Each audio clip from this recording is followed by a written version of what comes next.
Lalu saya, jangan ada yang bicara ya. Nikmatin aja, pegangan berdua, rasakan tangan istrimu yang sudah sama semua besarnya. Jari kelingking dengan jari jempol sudah sama, saudara-saudara. Lalu mereka jalan. Nah, saya memperhatikan dari atas. Ada seorang ibu nggak tahan, masuk dalam godaan. Dia ngomong kepada suaminya, Pak, itu mentoknya lucu ya Pak, lucu. Lalu bapaknya juga, dasar bapaknya, nggak mau nyaman. Bapaknya, iya gendut kayak kamu. Wah, ribut mereka akhirnya.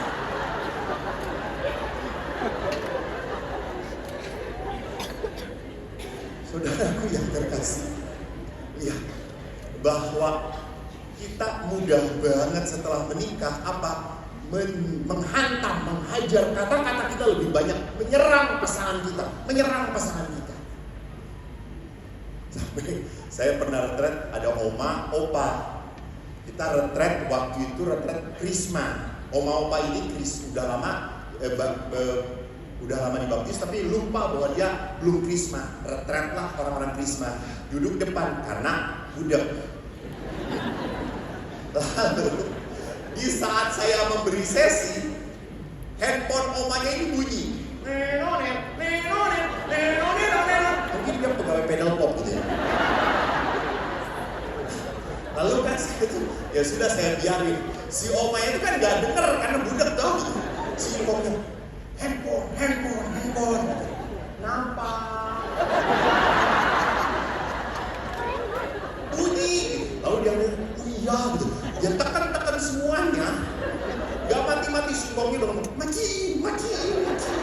Saking paniknya dia dudukin lagi handphone.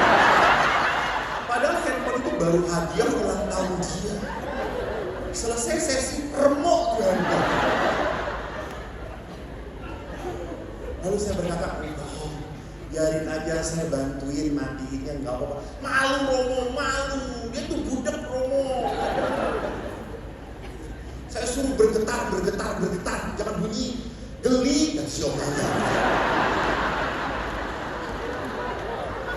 Terus saya tanya, emang handphone taruh di mana? Di sini. Namanya juga ucin udah di atas lagi.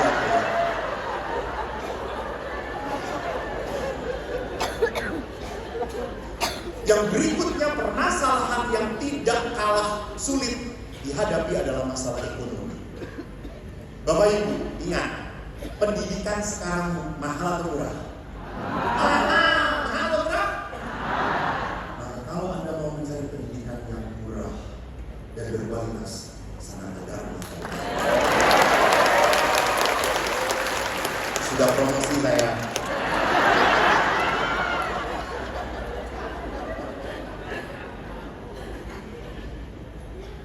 Jadi maaf, orang Katolik seringkali ingin cari sekolah anaknya yang mahal.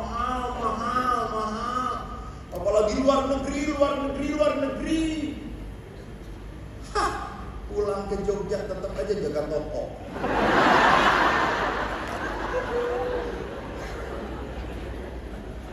Ngapain jauh-jauh sekolah? Sadar jelas.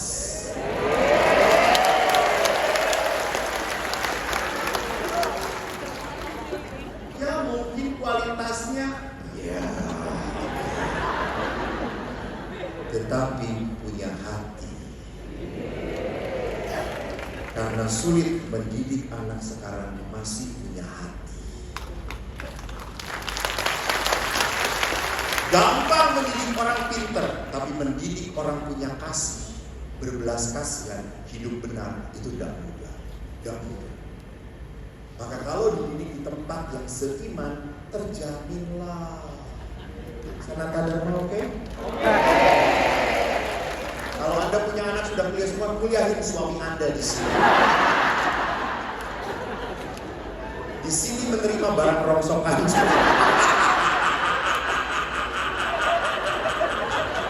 Daripada suruh jadi pastor, kuliah aja di sini.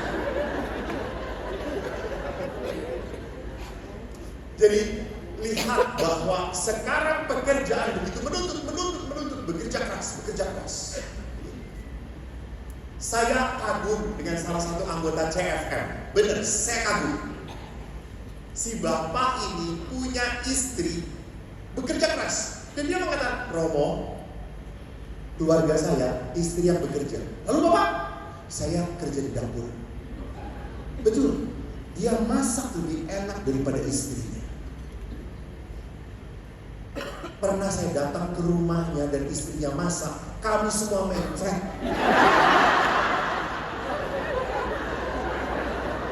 Gak tahu apa yang dimasukkan ke dalam. Si ibunya, karena itu tempat bapak, Romo, ya udah jangan coba-coba. Ya kami, saya kan ingin dipuji oleh Romo. Hampret, seperti aja cukup.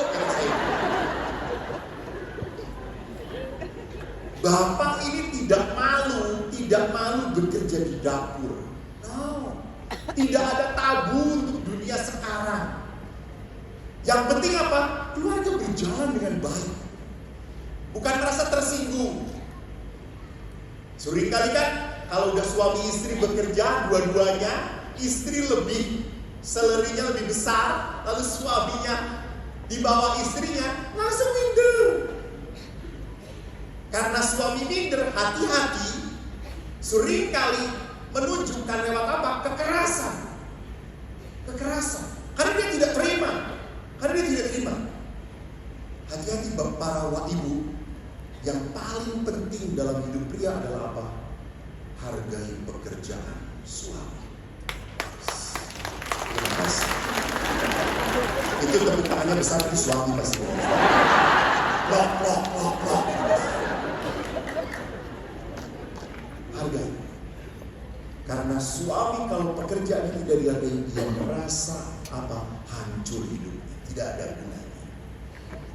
Bahkan kalau suami Anda habis makan, bawa piring ke dapur, tepuk tangan, edan Pak, edan. Kamu suami yang mau berjuang keras, pergi ke dapur melangkahkan kakimu untuk membawa piring dan gelas yang kotor. Kau pahlawan. Hargai.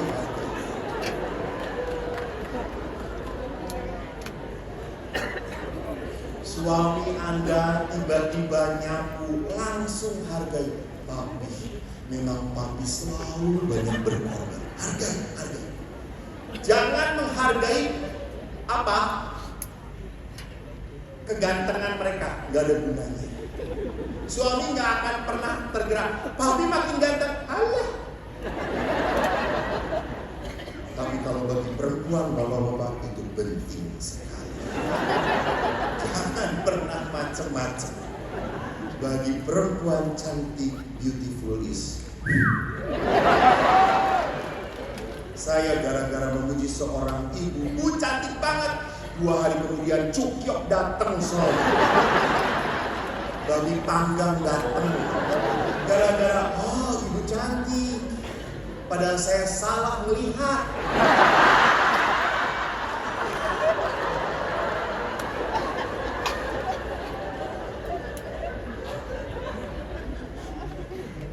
Kan di tebing tinggi ini, waktu saya tugas, kan ada yang ribut suami istri. Suaminya itu dikeluhkan sama istrinya, datanglah dia dengan suaminya.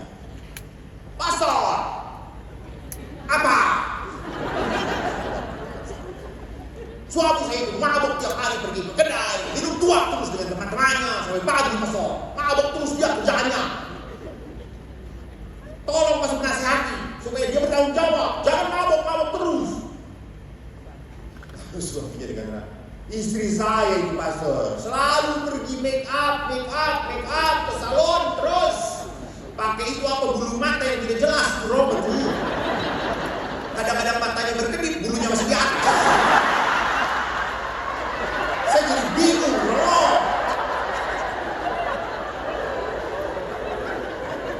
Malam kalau saya tidur ini saya dengan kuntilanak istri saya. Karena bulu matanya begini.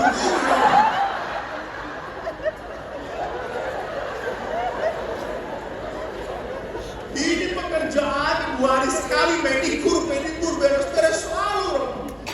Lalu istri berkata, papi, Saya itu ke salon supaya saya cantik, supaya kamu bangga kan suami punya istri cantik. Bagus kan? Suaminya berkata, ya saya juga mabok, itu bagus kan supaya lihat kamu selalu cantik kan?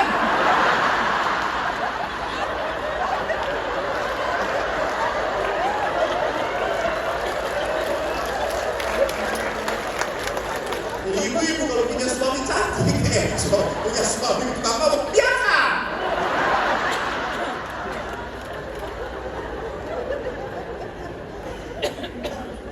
Tidak hanya masalah ekonomi yang membuat berkembang, adalah masalah apa? Karakter pasangan yang berubah. Sudah tidak seperti dahulu lagi. Memang dia yang tadinya cekatan, dia yang tadinya begitu penuh perhatian. Dulu waktu pacaran Romo, dia selalu kalau saya turun dari mobil dia bukakan pintunya Romo. Sekarang itu bapak-bapak, hanya 2 tipe bapak yang membukakan pintu mobil kalau istrinya keluar. Bisa dimengerti? 1, istrinya baru. Atau yang kedua, mobilnya baru.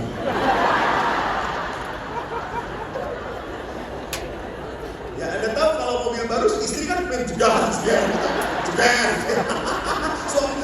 masih kredit. Pintu hancur. Ada satu obat di Bandung, saya pernah dijemput, istrinya di samping, saya di belakang. Si opa itu turun, buka, istrinya pulang, tutup. Kaget saya, baru tua. Turun lagi, habis kata saya, itu opa sayang banget melayani istri. Kenapa? Itu bukain pintu. Itu pintunya sudah tidak bisa dibuka dari dalam.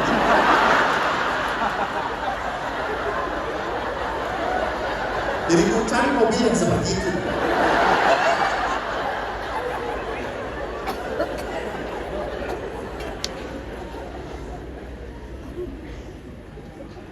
Berubah karakter suami. Lihat aja suami waktu pacaran, Bu. Pak, waktu pacaran. Ibu, waktu pacaran dipegang nggak mas suami? Dipegang nggak? Dipegang toh? Ya dipegangin, selalu tuh dipegangin. Setelah menikah, betul. Kalau di mall dipegangin.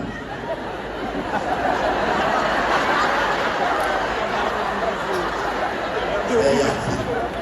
Kalau pergi ke mall, istri dipegang bukan karena cinta istri, cinta kredit kartu. Menang.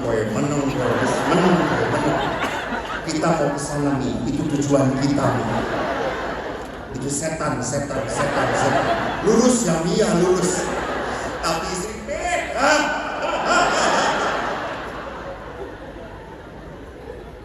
Kalau punya istri yang seperti itu, kayak anak kecil, dirantai aja. Jadi lihat, bapak-bapak, bagaimanapun istri butuh sekali untuk tetap dipegang. Dia merasa dimiliki. Asal jangan salah pegang ya Pak. Karena pernah di lift saya, si bapak-bapak dengan tenangnya pegang, lalu keluar, dia pegang yang lain. Istrinya salah maaf. Pantasan kok lebih lembut nih.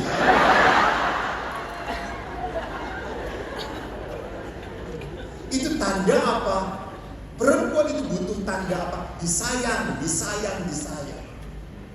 Kenapa waktu pacaran ada banyak sekali ngomong? Kan kalau laki-laki kan waktu pacaran edan toh kujaga aja kalah. Hai Juwita, mau laksana mentari pagi hari, berwarna merah dan aku mendambakan.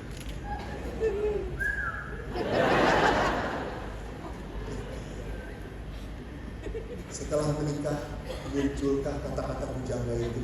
Ya, tidak. Bahkan hari perkawinan pun lupa.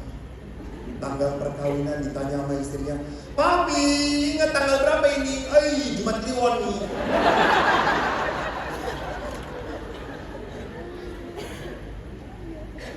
Ya, banyak hal-hal yang kebiasaan-kebiasaan baik tidak dipelihara di dalam perkawinan.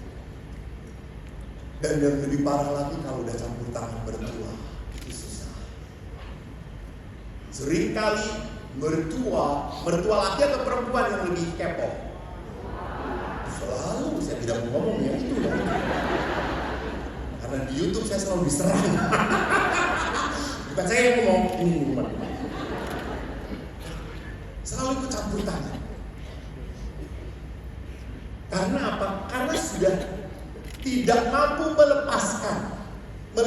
Setelah dia berkeluarga, Anda sudah tidak boleh lagi campur tangan kepada keluarga mereka. No. Itu sudah bukan porsi Anda. Biarkan mereka mengatur keluarga Anda.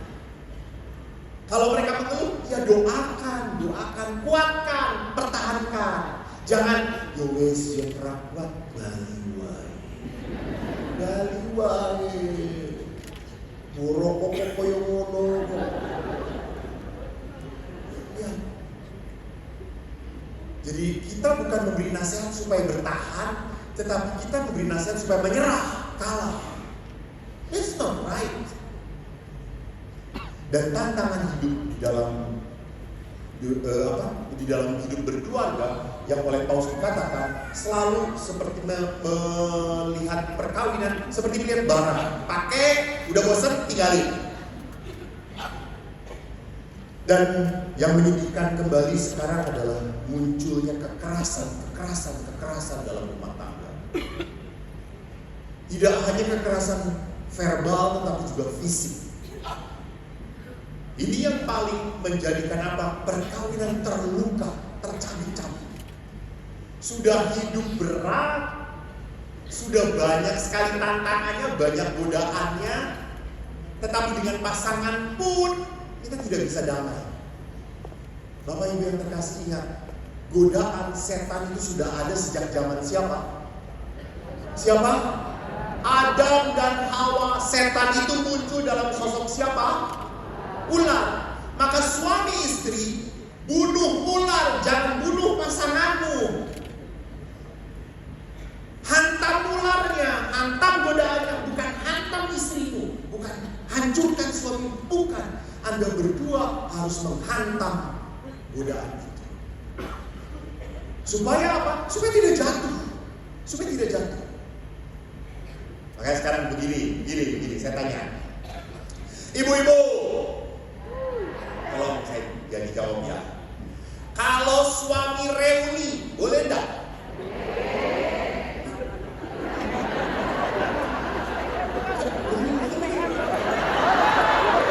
Kamu jadi pilih ya. Kalau suami reuni, boleh enggak?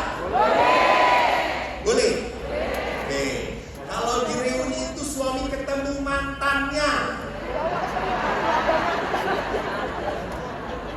boleh nggak? Boleh, tapi ibu ada di sebelahnya dia. Berikutnya, ibu-ibu, boleh nggak ibu-ibu membuka dan membaca WA suami? Hah? Boleh atau tidak? Ya, wanita superwoman boleh. Dan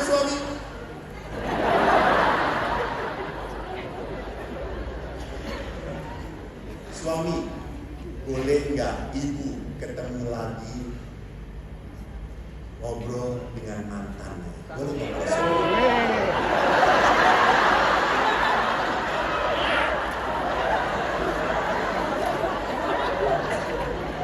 Tegas sekali saudara-saudara. Tidak. Saya yakin Bapak ini bawa bambu runcing nanti. Lihat, bahwa apa yang Anda katakan belum tentu seia sekata dengan pasangan Anda. Anda punya pendapat yang pasti berbeda dengan pendapat pasangan Anda. Nah, mari kita sekarang setelah kita lihat banyak masalah. So, apa sih hakikat perkawinan Katolik itu? Pertama, Tuhan Allah berfirman, tidak baik kalau manusia itu seorang diri saja. Ingat, yang mengatakan Tuhan. Jadi sejak awal memang hubungan perkawinan adalah hubungan yang direstui oleh Tuhan. Memang sejak awal hubungan perkawinan adalah hubungan yang baik sekali, diberkati oleh Tuhan. Ingat Bu, mujizat pertama terjadi di mana? Di mana Bu? Hah? Di mana? Perkawinan kurang anggur.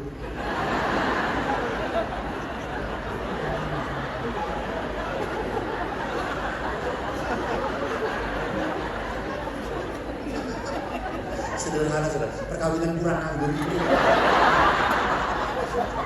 Teh duitnya.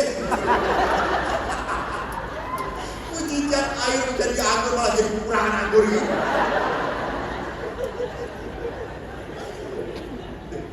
Mujizat pertama terjadi tidak di bait Allah, tidak terjadi pada saat berdoa, tetapi dalam perkawinan. Maka lihat, tidak baik kalau manusia seorang diri saja.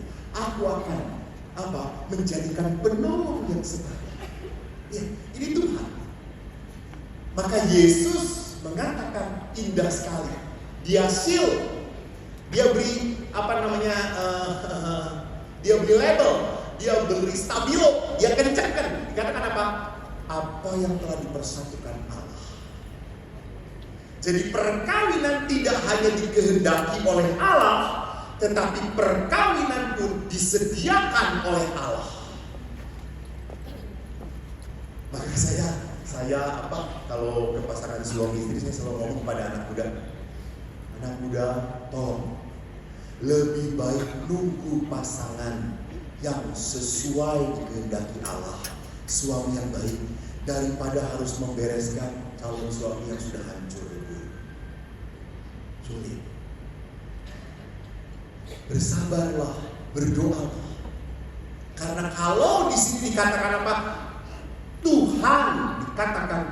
Tuhan, apa yang dipersatukan Allah? Berarti apa? Tuhan yang memberi, Tuhan yang menyediakan. Dan kalau sudah Tuhan menyediakan, lihat reaksi Adam bagus banget. Inilah tulang dari tulangku dan daging dari daging. Adam menerima Hawa bukan sebagai nomor 2, tetapi sebagai bagian hidup. Hanya dengan Hawa dia bisa berbicara, dia bisa bertukar pikiran, dia bisa bertukar pendapat, dia bisa bertukar hati, wawan rasa.